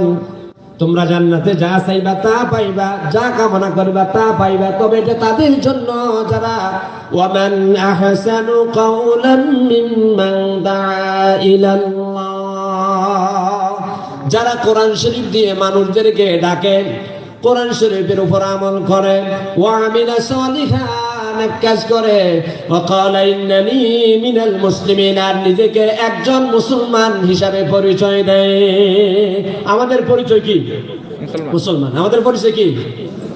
আমাদের নাম মুসলমান রেখেছেন হযরত ইব্রাহিম খলিলুল্লাহ মিল্লাতা আবিকুম ইব্রাহিম হুয়া সাম্মাকুমুল মুসলিমিন। ইব্রাহিম খলিলুল্লাহ আমাদের জাতির পিতা, আমাদের নাম রেখেছে মুসলমান। সুতরাং আমরা পরিচয় দিব মুসলমান হিসাবে আমাদের জাতির পিতাকে। আরো যেরকম জাতির পিতাকে কেউ যদি ইব্রাহিম খলিলুল্লাহকে জাতির পিতা বাদ দিয়ে অন্য কাউকে জাতির পিতা মানে, তাহলে কিয়ামতের দিন আল্লাহ পাক ইব্রাহিম খলিলুল্লাহর মাধ্যমে মামলা করাইবেন, আর ইব্রাহিম খলিলুল্লাহ মুহাম্মদ সাল্লাল্লাহু আলাইহি ওয়াসাল্লাম আপনার পক্ষে সুপারিশ করবে না। তাহলে আমাদের জাতির পিতা কে? তাহলে দুনিয়ার কোন মানুষ কারো জাতির পিতা আপনি বানাইলে হবে না। জাতির পিতা বানিয়েছেন কে? আল্লাহ। আপনি যদি নিজেকে নিজের বাবাকে জাতির পিতা বানান, বাংলার জনগণ মানবে না। মানছে? মেনেছে? আমার ভাইয়েরা বাবারা, আল্লাহ পাক আমাদের নাম রেখেছে মুসলমান, অথচ আমরা কত দলে বিভক্তি, কত দলে কত মতে আমরা বিভক্ত হয়ে আছি। ইহুদি নাসারারা খ্রিস্টানরা আমাদেরকে বিভক্ত করে রেখেছে। আমরা কেউ আওয়ামী লীগ পরিচয় দেই, কেউ বিএনপি পরিচয় দেই, কেউ জামাত পরিচয় দেই, কেউ হেফাজত পরিচয় দেই, অথচ সব নবী বলেছেন আমি একজন মুসলমান। বিশ্ব নবী বলেছেন কুল ইন্না সলাতি ওয়া নুসুকি ওয়া মাহইয়ায়া ওয়া মামাতি লিল্লাহি রাব্বিল আলামিন লা শারীকা লাহু ওয়া বিযালিকা উমিরতু ওয়া আনা আউয়ালুল মুসলিমিন। হে নবী, আপনি বলুন নিশ্চয় আমার নামাজ, আমার হায়াত, আমার আমার মত, আমার সব ইবাদত আল্লাহর জন্য। আমি আরো আদিষ্ট হয়েছি আল্লাহর সাথে কাউকে শরীক স্থাপন করব না। আর আমি এগুলো প্রকাশ করার মাধ্যমে, এগুলোর উপর আমল করার মাধ্যমে আমি পরিচয় দিতে চাই আমি একজন 1 নাম্বার মুসলমান। সুবহানাল্লাহ। তাহলে এই যে এত ভাগ, এত বিভক্তি আমরা দুনিয়ার স্বার্থে ব্যবহার করি, অথচ আল্লাহ বলেছেন তোমাদের নাম রেখেছি মুসলমান, তোমরা পরিচয় দিবে মুসলমান, জান্নাতের ভিতরেও আমি মুসলমান হিসেবে ডাকবো। এজন্য বান্দা ওয়ালা তামুতুন্না ইল্লা ওয়া আনতুম মুসলিমুন, মৃত্যুবরণ করিও না মুসলমান হওয়া ছাড়া। সুবহানাল্লাহ। একটা কিচ্ছা মনে পড়ে গেল, কইতাম নেই। এখানে নোয়াখালীকে আছেন দোকান, আছেন তো নোয়াখালীরা? 1995 সালে আমি হাফিজি শেষ করেছি। তো চট্টগ্রাম আমি খতম তারাবি পড়ানোর জন্য 5 জায়গায় ইন্টারভিউ দিলাম। 2 জায়গায় ফেল করছি, 2 জায়গায় পাস করছি। পঞ্চম এক জায়গা, সেখানে আমার ইন্টারভিউ হবে। আসরের নামাজের পরে আমার ইন্টারভিউ শুরু হয়েছে। সূরা মুলক, সূরা বাকারা, তারপরে সূরা ইয়াসিন আমাকে জিজ্ঞাসা করলো। আমি আলহামদুলিল্লাহ উত্তর দিয়েছি, ফার্স্ট হয়েছে। তখন ছোট ছিলাম, দাঁড়িয়ে উঠে নেই। তো কমিটির ভিতরে তারা একজন আরেকজনের বলতেছে যে ফুয়াইবা নো পারিব দে, চিটাঙ্গে কথা ওনারা বুঝুন তো, খদে ইবা নো পারিব দে, ইবা ছোট ফোয়া, গুড়া ফোয়া। তো যিনি ইন্টারভিউ নিয়েছেন তিনি এক ফাজিল মাদ্রাসার অবসরপ্রাপ্ত প্রিন্সিপাল মহোদয় ছিলেন। তিনি আমাকে লবা তুই ওয়াহাবি না সুন্নি? চিন্তা করলাম যদি এখানে ওয়াহাবের সংখ্যা বেশি হয় আর আমি যদি বলি সুন্নি, তাহলে বিপদ আছে। আবার আমি যদি বলি সুন্নি, এখানে যদি ওয়াহাবির সংখ্যা বেশি হয় তাহলে বিপদ। ওয়াহাবি বললে সুন্নি বেশি, সুন্নি বললে ওয়াহাবি বেশি, এই ধরনের বিপদ আছে কি নাই? আছে কিনা? চিটাঙ্গে এই সমস্যা আছে কিনা? এখন আমি বললাম যে আমাদের নোয়াখালীতে ওয়াহাবিও নাই, সুন্নিও নেই। আমরা জানি যে আল্লাহ এক, রসুল এক, কোরআন শরীফ এক। সুতরাং আমরা নোয়াখালীরা মুসলমান, কোরআন হাদিস যেদিকে, আমরা নোয়াখালীরা মুসলমানরা সেদিকে। একটু আগে যারা বলছিল যে ফুয়াইবা গুরু ফুয়াইবা নোফারি বুঝে, এখন ইন্টারভিউ বোর্ডের চেয়ারম্যান যিনি ছিলেন তিনি বললেন ও বা তারা কয়ে দিবা নোফারি বেদে ইবা আর খ্যান্ডিল লেখাতে গল্প হয় দিয়ে দে। তাহলে আমি এমন ভাবে জবাব দিয়েছি, না বেজার হয়েছে আওয়ামী লীগ, না বেজার হয়েছে বিএনপি, না বেজার হয়েছে ওয়াহাবি, না বেজার হয়েছে সুন্নি। তাহলে আমার আপনার পরিচয় কি? মুসলমান। এজন্য আল্লাহ পাক বললেন ইন্নাল মুসলিমিনা ওয়াল মুসলিমাত, মুসলমান নরনারী যদি হয়ে আসতে পারো, মুসলমান হয়ে যদি মৃত্যুবরণ করতে পারো, তাহলে তোমার জন্য জান্নাতুল ফেরদাউস। এখন এবার আমরা শিখব মুসলমান কাকে বলে। জানার দরকার আছে তো? আল্লাহ রাব্বুল আলামিন বলেন ক্বালাতিল আরাবু আমান্না কুল লাম তুমিনু ওয়ালাকিন কুলু আসলামনা।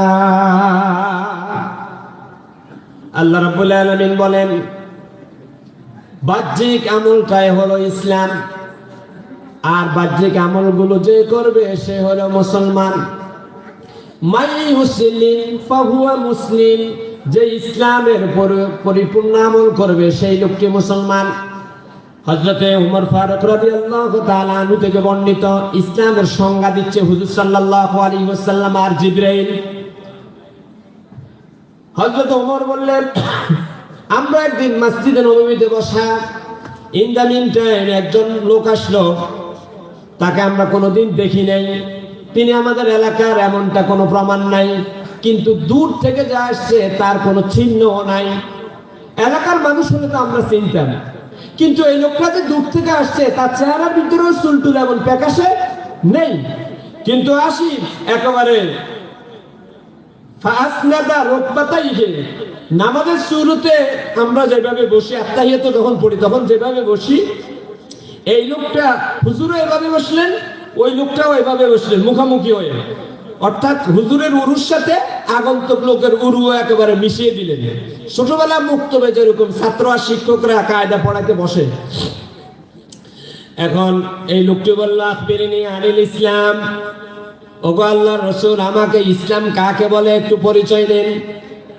হুজুর বললেন, আল ইসলামু শাহাদাতু আল্লা ইলাহা ইল্লাল্লাহ, এক আল্লাহ এটা সাক্ষী দেওয়া, ওয়া তুকিমাস সালাত নামাজ কায়েম করা, যাকাত আদায় করা, রমজান মাসে রোজা রাখা, সামর্থ্যবান হলে হজ করা, এটা হলো ইসলাম। লোকটি বললেন, ক্বালা সাদাকতা, আপনি সত্য বলেছেন। ওমরের চোখ আরো গরম হয়ে গেছে, কি রে, আমরা কোনো কথা জিজ্ঞাসা করি না, আর এই লোকটা আসি হুজুরের কয় হুজুর ইসলাম কি জিনিস, আবার বলার পরে আমি এখন সত্য বলছেন। আপনারা কি নোয়াখালীর কথা বুঝেন না? বিষয়টা হুজুরে বলল ইসলাম কি জিনিস, হুজুর বলল এক আল্লাহর গোলামি করা, নামাজ কায়েম করা, যাকাত আদায় করা, হজ করা, আর মাঘে রমজান মাসে রোজা রাখা, এটা হলো ইসলাম। এখন এই লোকটি ক্বালা সাদাকতা, আপনি সত্য বলেছেন। তাহলে আল্লাহ রাসূল বললেন, ইসলামের সংজ্ঞা হলো যারা জীবনের সকল ক্ষেত্রে এক আল্লাহর গোলামি করবে, নামাজ কায়েম করবে, যাকাত আদায় করবে, সামর্থ্যবান হলো হজ করবে, ওই ব্যক্তিকে বলা হয় মুসলিম। মান মুসলিম ফাহুয়া মুসলিম, সুবহানাল্লাহ। এখন এবার হিসাব করে দেখেন, জীবনে কোনোদিন নামাজ বাদ গেছে কিনা, রোজা বাদ গেছে কিনা, আপনার সামর্থ্যবান হইলে হজ বাদ গেছে কিনা, কোন ক্ষেত্রে আল্লাহর আইনের বিরোধিতা করছেন কিনা, যদি বিরোধিতা করিয়া থাকেন তাহলে আপনি মুসলমান হন নাই। এই বিষয়ের উপর আরো 2-4 ঘন্টা বললেও শেষ হইত না, কিন্তু আমার তো বিষয় 10টা। তাহলে 1 নম্বরে আমাদেরকে মুসলমান হতে হবে, 2 নম্বরে হলো মুমিন হতে হবে। মুমিন কাকে বলে? মাইয়ুমিন বিল্লাহি ফাহুয়া মুমিন, যার ঈমান আছে তাকে বলা হয় মুমিন। ইসলাম আর মুসলিম, ইসলাম যে মানে তাকে বলা হয় মুসলিম, ঈমান যে আনে তাকে বলা হয় মুমিন। দুটোটা একটা আরেকটার সাথে অঙ্গাঙ্গি ভাবে জড়িত। ইসলাম ছাড়া মুমিন হয় না, মুমিন ছাড়া ইসলাম হয় না। টোটালি একটা উদাহরণ দিলে বুঝে নিবেন। আপনাদের গ্রামে ছেলেরা পরীক্ষা দেয় না? পরীক্ষা দেয় কিনা? এই পরীক্ষার হলে যখন প্রবেশ করে, পরীক্ষার কেন্দ্রে যখন ঢুকে, তখন তাকে যে পেপারটা দেয়, এই পেপারের ভিতরে 2টা অংশ থাকে। একটা অংশ হলো ওএমআর শিট, ওখানে roll number, registration number, subject code, centre code দিয়ে এটারে ফিল আপ করে। আরেকটা অংশ থাকে, এখানে লিখতে হয়। লিখতে হয় কিনা? তাহলে যে অংশে আপনি roll number, registration number, centre code, subject code fill up করলেন, ওটার মধ্যে কিন্তু আপনি লিখতে পারবেন না। ওটাতে শুধু ওগুলোই লিখবেন, centre code, subject code, roll number, registration number. ওটাতে কিন্তু প্রশ্নের উত্তর দিতে পারবেন না। আরেকটা সাদা কাগজ থাকে, বলা থাকে এখান থেকে আপনি লিখবেন। ওই কাগজের ভিতরে আপনি আপনার প্রশ্নের চাহিদা অনুযায়ী আপনি প্রশ্নের উত্তরগুলো দিবেন। তাহলে আপনার রেজাল্টের জন্য রোল নাম্বার ফিল আপ করা জরুরি কিনা? রেজিস্ট্রেশন নাম্বার ফিল আপ করা জরুরি কিনা, আবার খাতার মধ্যে প্রশ্নের চাহিদা অনুযায়ী উত্তর করা জরুরি কিনা। এখন আপনি উত্তর করলেন কিন্তু রোল নাম্বার রেজিস্ট্রেশন নাম্বারে ভুল করলেন, বলেন তো আপনার রেজাল্ট আসবে কিনা? আপনার ছেলের রোল নাম্বার 1, কিন্তু সে একেবারে সব গণিতের সব প্রশ্নের উত্তর দিয়ে আসছে, বিজ্ঞানের সব প্রশ্নের উত্তর দিয়ে আসছে, কিন্তু roll number registration number fill up করে না। বাড়িতে যাওয়ার পরে তার আম্মা জিজ্ঞাসা করলো, কিরে বাবা পরীক্ষা করে দিয়েছে? তো মা 100তে 100 আনসার করে আসছি। আচ্ছা, রেজাল্ট যেদিন আউট হয়েছে সেদিন কি এই ছেলেটার রেজাল্ট আসবে? কেন আসবে না? কারণ বোর্ডের গোপন কক্ষে তার এই যে ওএমআর শিটে রোল নাম্বার রেজিস্ট্রেশন নাম্বার সে যেটা ফিল আপ করবে, যিনি পরীক্ষক কাগজ কাটবেন সে একটা ফিল আপ করবে, এই কোড নাম্বারে গোপন কোড দিয়া ওখানে বাইর করবে কাগজটা, যে লিখিত অংশ সেখানে একটা গোপন কোড নাম্বার থাকবে, আর রোল নাম্বার রেজিস্ট্রেশন নাম্বার একটা গোপন কোড নাম্বার থাকবে। এই গোপন কোড আর এই গোপন কোড এক, এইটা যারা বোর্ডের গোপন কক্ষে আছে তারা ছাড়া বাংলার জমিনের আর কে বলতে পারবে না। তাহলে এই ছেলে রোল নাম্বার 100 মার্কের অ্যান্সার করার পরেও একটু ভুল করছে, কি roll number registration number fill up করে না, অথবা রোল নাম্বার রেজিস্ট্রেশন নাম্বার 10 2082 13 সে 2082 12 দিয়ে আসছে, রেজাল্ট আসবে কিনা? এই উদাহরণটা খুব ভালো করে বুঝতে হবে। একটা ছেলে 100 মার্কের অ্যান্সার করলো কিন্তু রোল নাম্বার ভুল করলো, তাহলে এই লোকটার 10 বছর জিরো, 10 বছরের শ্রম শেষ, রেজাল্ট আউট হয় নাই, ফেল। আবার আরেকটা ছেলে roll number registration number fill up করছে কিন্তু খাতার মধ্যে একটুও লেখে নাই, বলেন তো রেজাল্ট আসবে কিনা?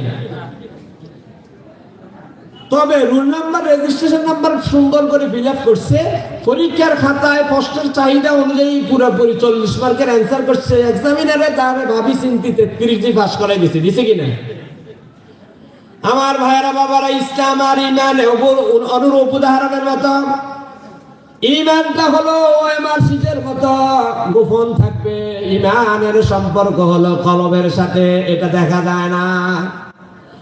আর ইসলামটা হলো ওই কাগজের মতো, যে কাগজে প্রশ্নের চাহিদা অনুযায়ী উত্তরগুলা দেয়, উত্তরমালার মতো, উত্তরপত্রের মতো। ইসলাম হলো বাহ্যিক আমল, ঈমান হলো অভ্যন্তরীণ কলবের বিশ্বাস। সুবহানাল্লাহ। সুতরাং ইসলাম ছাড়া ঈমান নাই, ঈমান ছাড়া ইসলাম নাই। আপনার জীবন যদি একেবারে পূর্ণাঙ্গ মুমিন, পূর্ণাঙ্গ মুসলমান হতে চান, ঈমানও লাগবে, ইসলামও লাগবে। ইসলাম হলো বাহ্যিক আমল, ঈমান হলো অভ্যন্তরীণ বিশ্বাস। অভ্যন্তরীণ বিশ্বাসের বাস্তবিক রূপ হলো আপনার ইসলাম। এজন্য আমার আল্লাহ যত জায়গায় বললেন, প্রথমে ঈমানের কথা বললেন, তারপরে আমলে সালেহাতের কথা বললেন। আমলে সালেহাত মানে হলো ইসলাম। ঈমান থাকবে কোথায়? কলবে। আর ইসলাম থাকবে আমলে। আমলের নাম ইসলাম, আমলের নাম কি? আর কলবের ভিতরে যেটা থাকবে, যেটার কারণে আজান দিলে মসজিদে যাবেন। ঈমান যদি না থাকে তাহলে আপনি যত ইবাদত করুন আমার এটা কবুল হবে না।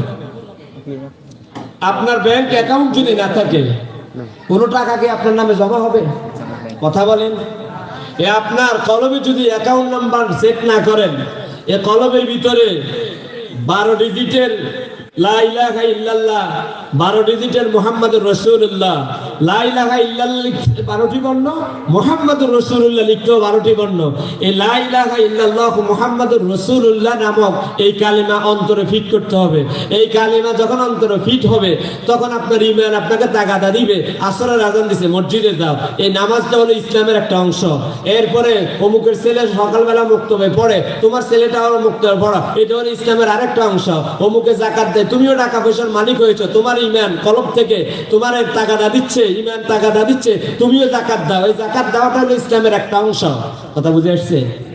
এজন্য আমার আল্লাহ বললেন, ইন্নাল মুসলিমিনা ওয়াল মুসলিমাতি ওয়াল মুমিনিনা ওয়াল মুমিনাত, জান্নাতের মালিক আর ক্ষমা যদি পেতে চাও, তোমাদের জন্য 10টি বৈশিষ্ট্য আমি আল্লাহ সূরাতুল আহজাবের 35 নম্বরে ঘোষণা করেছি, তার ভিতরে 1 নম্বর হলো মুসলমান হতে হবে, 2 নম্বরে মুমিন হতে হবে।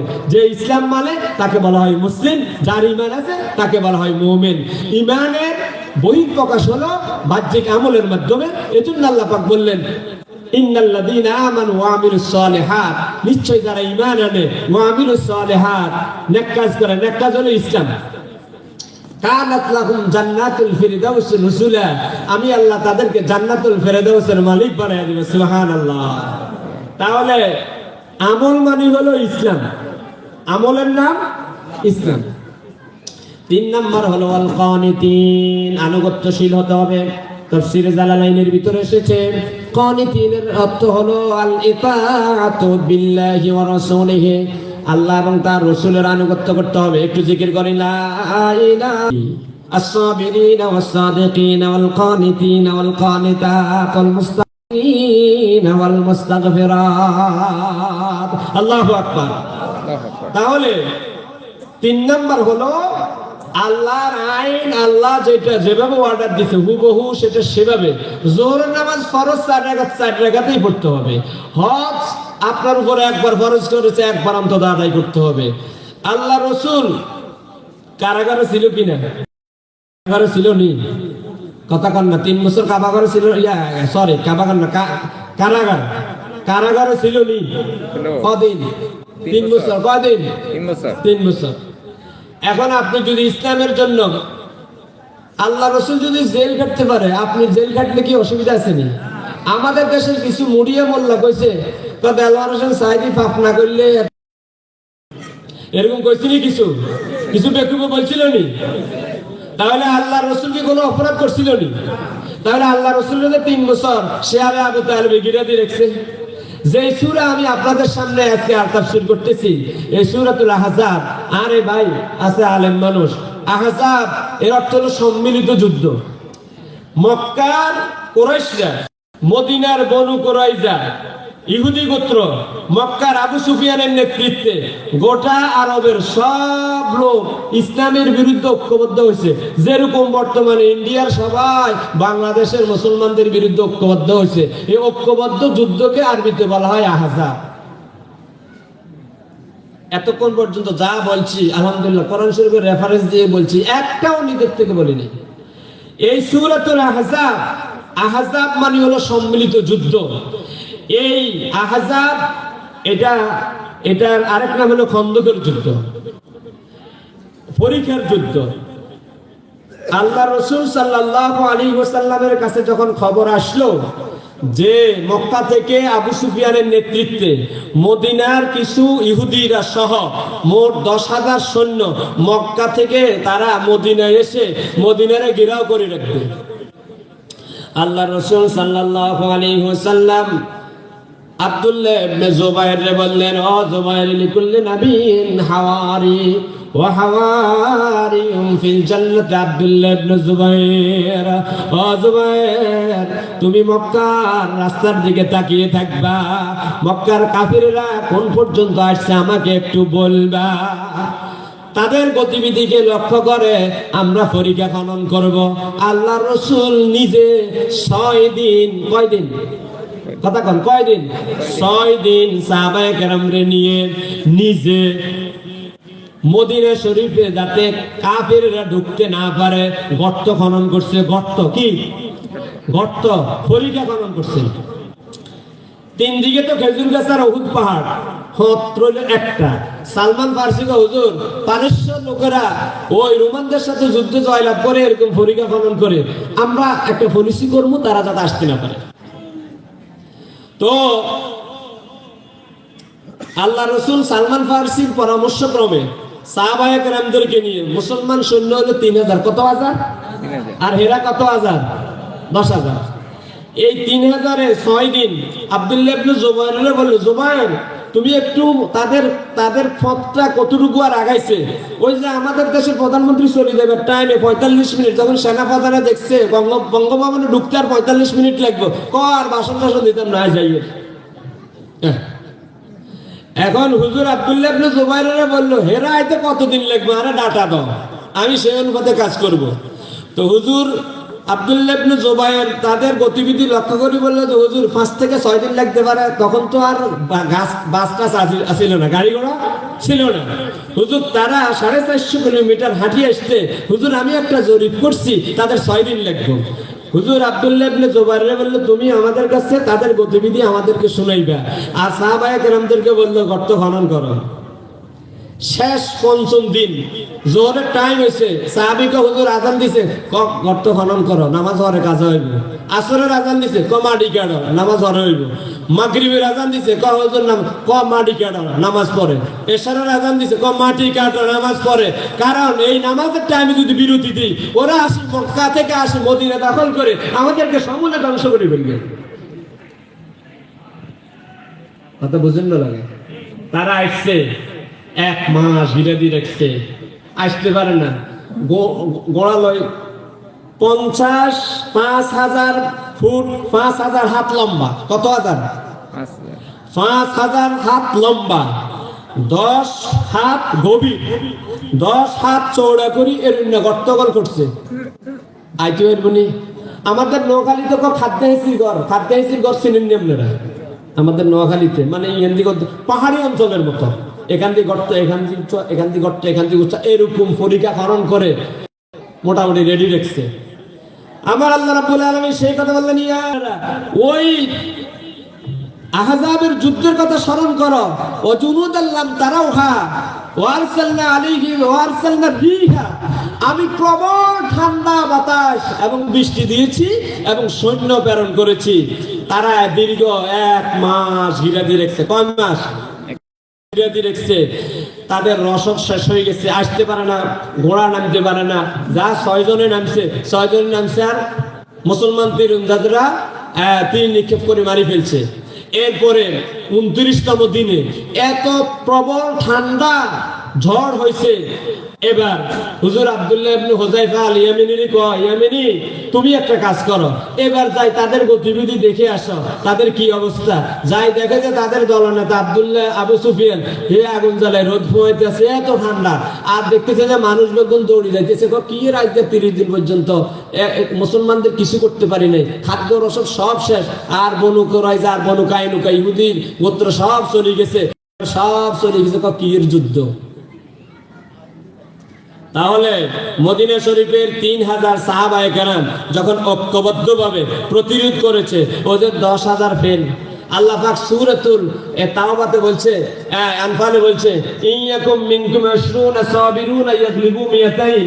ও মুসলমানরা, যদি তোমরা ইয়াকুম মিনকুম 20 যদি 200 জন হও, আমি 20 জন হও, আমি ইয়াগলিবু মিয়াতাইন 200 জনের উপরে বিজয় দান করব।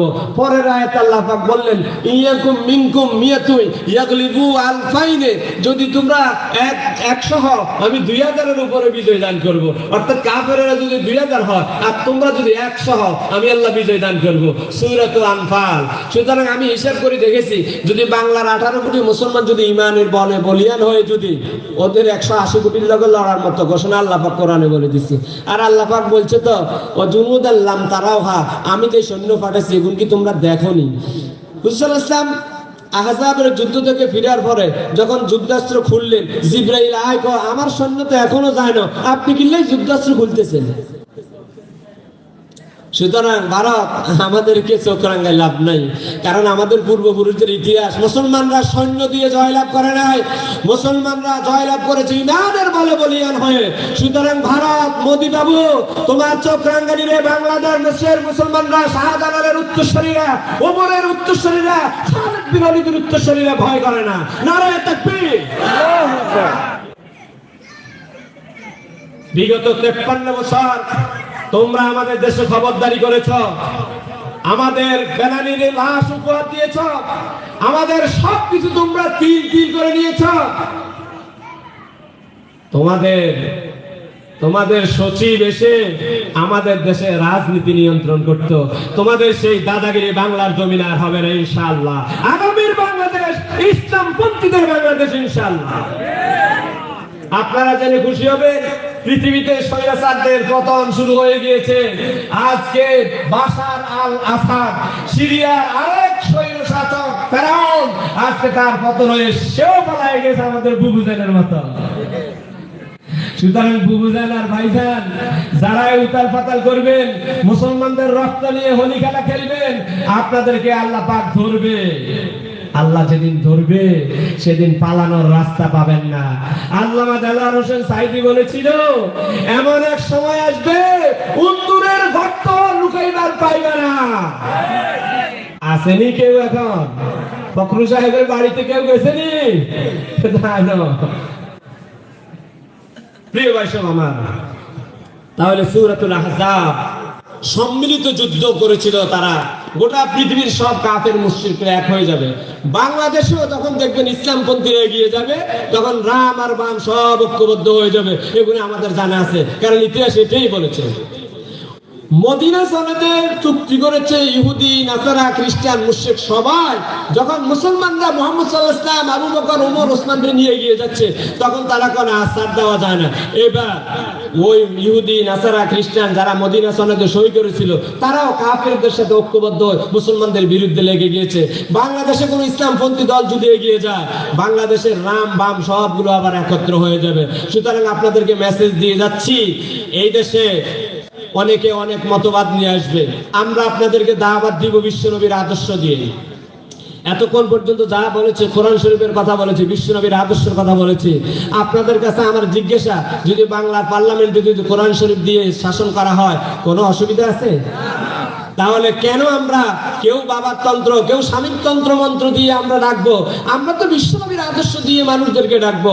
ওমর আমাদের এই দেশের মানুষকে ইহুদি নাসারারা বুঝাইছে যে ইসলাম আর ধর্ম আলাদা জিনিস, রাজনীতি আর ধর্ম আলাদা জিনিস। কিন্তু ইসলামের ইতিহাসে রাজনীতি আর ধর্ম এক জিনিস। মুহাম্মদ সাল্লাল্লাহু আলাইহি ওয়াসাল্লাম মদিনা রাষ্ট্র চালাইছেন, আবু বকর খলিফা ছিলেন, মসজিদে নববীর ইমাম ছিলেন, আবার খলিফা ছিলেন। ওমর মসজিদে নববীর ইমাম ছিলেন, আবার খলিফা ছিলেন। তার মানে কি, যিনি নামাজের ইমাম তিনি সমাজের ইমাম, যিনি মসজিদের ইমাম তিনি বাহিরেরও ইমাম। তার মানেই হলো নামাজ, রোজা, ইসলাম এবং রাজনীতি সব প্রায় এক। ইসলামও হালাল, ইসলামও ফরজ, ইসলামের রাজনীতি ফরজ, ইসলামের রাষ্ট্রপতি হওয়া ফরজ। ইসমাইল ইসলাম রাষ্ট্রপতি হয়েছে, ওমর রাষ্ট্রপতি হয়েছে, আবু বকর রাষ্ট্রপতি হয়েছে, মুহাম্মদ সাল্লাল্লাহু আলাইহি ওয়াসাল্লাম রাষ্ট্রপতি হয়েছে। যদি আপনার চিন্তা চেতনা থাকে আমার পকেট বাড়ি করার জন্য নয়, জনগণের টাকা লুটপাট করে বেগম পাড়া গঠন করার জন্য নয়, আল্লাহর এই জমিনে বিশ্বনবী যেরকম কোরআন শরীফ দিয়ে মক্কা শরীফ, মদিনা শরীফকে সাজিয়েছে, সোনালী সমাজ উপহার দিয়েছে, আমারও টার্গেট হবে বাংলার এই জমিনটা যদি মদিনা শরীফের মতো, মক্কা শরীফের মতো, খলিফা আবু বকর, খলিফা ওমরের মতো যদি হতো, আমরা যদি এরকম একটা সমাজ ব্যবস্থা পাইতাম, আমাদের আকাঙ্ক্ষা হলো এটা। আমরা আপনাদের কাছে উদাত্ত আহ্বান জানাই, বাংলার জমিনে যদি এমনটা হয়, আপনাদেরকে খুশখবর দিচ্ছি, বেশি দিন লাগবে না, আমরা বাংলাদেশের অন্যতম একটা পরাশক্তি হতে পারবো ইনশাআল্লাহ। এই যে আফগানিস্তানের মতামত আমরা বাংলাদেশে কায়েম করব না, তবে তারা আমেরিকা এবং রাশিয়া উভয়টারে দৌড়াইছে। আজকে আফগানিস্তান স্বয়ং সম্পূর্ণ হতে যাচ্ছে। ইরান, ইউরোপ, আমেরিকা কত অবরোধ দিয়েছে, আজকে ইরান বিশ্বের অন্যতম একটি পরাশক্তি। এই যে তুরস্কের এরদোগানকে হটানোর জন্য ইউরোপ আমেরিকা ঐক্যবদ্ধ হয়েছিল, কিন্তু আজকে তুরস্ক চোখ রাঙিয়ে কথা বলতে পারে। কাতার, কুয়েত। আমরা চাই বাংলা জমিনটা এরকম নির্লোভ, নিরহংকার, দুর্নীতিমুক্ত এমন একজন সোনালী মানুষ, এমন একজন সোনালী মানুষরা আসুক, যারা নিজেদের টাকা দিয়ে রাজনীতি করবে, মানুষের পকেট কেটে গ্রুপিং করে, লবিং করে, রাজনীতি করে, চাঁদাবাজি করে, দুর্নীতি করে, গাড়ি বাড়ি করার এমন চিন্তা থেকে যাদের থাকবে না, এরকম গরিব মানুষ যদি দাঁড়ায়, আপনি তাকে ভোট দেওয়া আপনার জন্য ফরজ। প্রিয় ভাই সব, 53 বছর আমরা দেখেছি, এই 53 বছর আমাদেরকে দুর্নীতি বারবার চ্যাম্পিয়ন আর হাজার হাজার কোটি টাকা লুটপাট হওয়া ছাড়া আমরা কিছু পাই নাই। সুতরাং সামনে যদি কেউ আপনাদেরকে একটি উন্নত সোনালী রাষ্ট্র গঠন করার জন্য দুর্নীতি মুক্ত, কিছু লাগবে না, শুধু যদি দুর্নীতিটা মুক্ত হয় এই দেশ সৌদি আরবকে হার মানিয়ে যাবে ইনশাআল্লাহ। এরপরে আসেন 4 নাম্বার হলো, আর আসেন টাইম কত আছে, আরো কইতাম কেন, একটু জিকির করে লা ইলাহা ইল্লাল্লাহ, লা ইলাহা ইল্লাল্লাহ।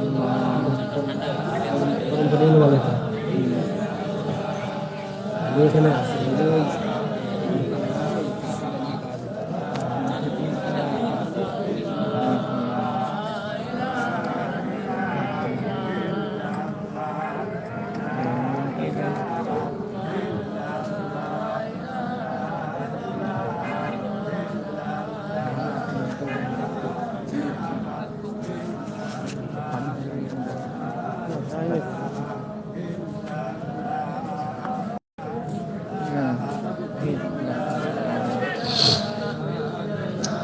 লা ইলাহা ইল্লাল্লাহ লা ইলাহা ইল্লাল্লাহ লা ইলাহা লা ইলাহা ইল্লাল্লাহ মুহাম্মাদুর রাসূলুল্লাহ সাল্লাল্লাহু আলাইহি ওয়াসাল্লাম। তাহলে আল্লাহ রাব্বুল আলামিন বলেছেন, জান্নাতুল ফিরদাউসের মালিক আর মহান ক্ষমা যদি পেতে চাও, 10টি গুণ, 10টি বৈশিষ্ট্য, 10টি কোয়ালিটি নিয়ে আমার কাছে আসতে হবে।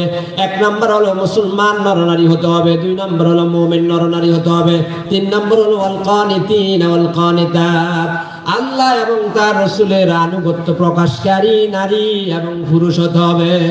4 নম্বর হলো সিদ্দিকিন ওয়াস-সাদিকিন ওয়াস-সাদিকাত, সত্যবাদী নারী এবং পুরুষ হতে হবে। সব সময় সত্য কথা বলতে হবে, সত্যই মুক্তি দেয়, মিথ্যা ধ্বংস করে। আল্লাহ রাসূল বললেন, ইন্নাস সিদকা ইয়াহদি ইলাল বিররি ওয়া ইন্নাল বিররা ইয়াহদি ইলাল জান্নাহ। সুবহানাল্লাহ। আল্লাহ রাসূল বললেন, ও আমার সাহাবীরা, সত্য মানুষকে কল্যাণের দিকে নেয়, আর কল্যাণ মানুষকে আল্লাহর জান্নাতের দিকে পৌঁছায় দেয়। সুবহানাল্লাহ। وإن الكذب يهدي إلى الفجور والفجور إلى النار। ও আমার সাহাবীরা, মিথ্যা বলিও না, মিথ্যা মানুষকে পাপ কাজের দিকে ধাবিত করে, আর পাপ কাজটা মানুষকে জাহান্নামের দিকে ধাবিত করে। নাউজুবিল্লাহ। এজন্য আমার আল্লাহ বললেন, ও আমার বান্দা বান্দীরা, যদি জান্নাতের মালিক হতে চাও, 4 নম্বর কোয়ালিটি হলো তোমরা সত্যবাদী হয়ে আসতে হবে, মিথ্যার আশ্রয় নেওয়া যাবে না। রাজি আছি তো ইনশাআল্লাহ? তাহলে সব সময় সত্য কথা বলবো। রাজি আছি তো আল্লাহর রহমতে? এই চ্যাপ্টারটাও শেষ করে দিলাম, আবার একটু জিকির করি, লা ইলাহা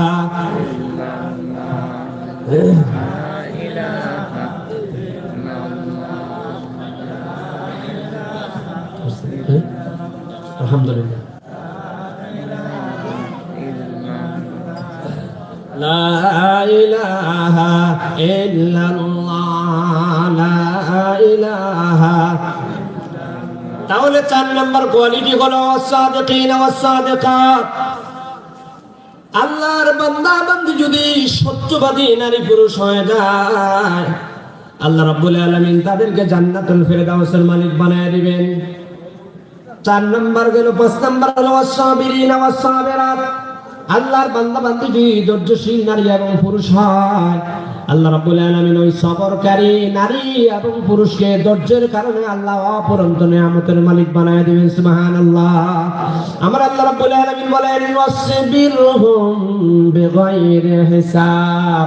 যারা সবর করে, ধৈর্য ধারণ করে, ধৈর্য ধরার কারণে আমি আল্লাহ তাদেরকে অপরন্ত বিগাইরি হিসাব রিজিকের ব্যবস্থা করে দেই। সুবহানাল্লাহ। আল্লাহ রাসূল বলেছেন, আস-সাবরু মিফতাহুল ফালাহ। সফল যদি হতে চাও, সবর করো, ধৈর্য ধরো। আল্লাহ পাক বললেন কোরআন শরীফে, ওয়াস্তাঈনু বিস-সাবরি ওয়াস-সালাহ। ও বান্দা, আমি আল্লাহর কাছে সাহায্য চাও, 2টি অপশন আছে, নামাজ পড়বা আর সবর করবা। বান্দা, আমি আল্লাহ তোমাকে সাহায্য করব। সুবহানাল্লাহ। আমার আল্লাহ সূরাতুল আসরের ভিতরে 4টি দফা যদি মানুষ কাজ করে, 4 দফায় যদি কাজ করে, এই মানুষগুলো ক্ষতি থেকে মুক্ত হয়ে যায়। 1 নম্বর হলো ওয়াল আসরি ইন্নাল্লাযীনা আমানু, ঈমান যদি আনে, ওয়া আমিলুস সালিহাত, 2 নম্বরে নেক কাজ যদি করে, 3 নম্বরে ওয়া তাওয়াসাউ বিল হাক্কি, হকের দাওয়াত, সত্যের দাওয়াত।